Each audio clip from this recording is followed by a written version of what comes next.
Hi, everyone. Thanks for joining me again today.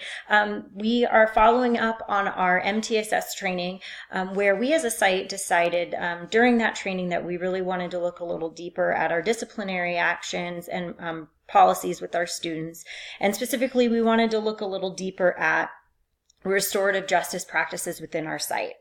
So today we're going to be talking about restorative justice and how that can kind of support our students, not just within our school, but also kind of moving forward as citizens within our communities as well. So overall, restorative justice is school discipline that is whole school and is a culture comprising principles and practices to support peacemaking and solving conflict through healing damaged relationships while still making amends where harm has been done, and all at the same time preserving that dignity of everybody who is involved.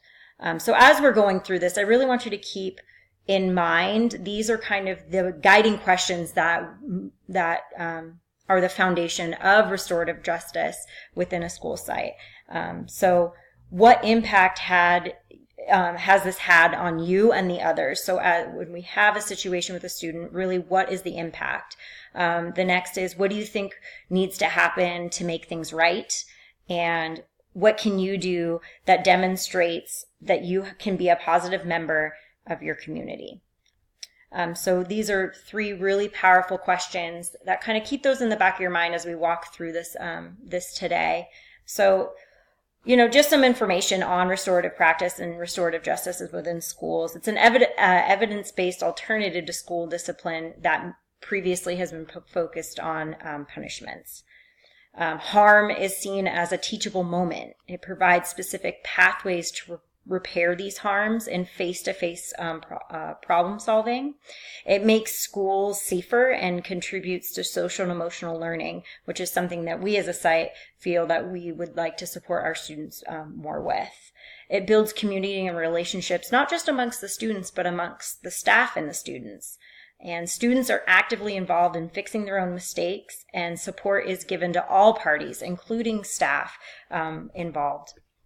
As we look at kind of the evidence behind restorative justice within classrooms, one thing that's kind of a big component of all this is that school suspensions, which is a punishment-based policy, school suspensions is the number one predictor of whether a child will drop out of high school, have run-ins with the juvenile system, face unemployment, rely on social welfare programs, as well as face imprisonment. So students who have had one or more suspensions have a higher dropout rate. And just something to keep in mind is that high school dropout rates are 75% of our state prison inmates. They have run-ins with the juvenile system. One suspension triples the likelihood of having a run-in with the juvenile system.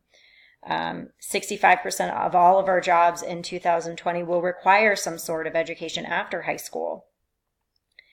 And high school dropouts are nearly 3 times more likely to be unemployed than college graduates. So high school dropouts earn $8,000 less than high school graduates and $26,000 less than college graduates.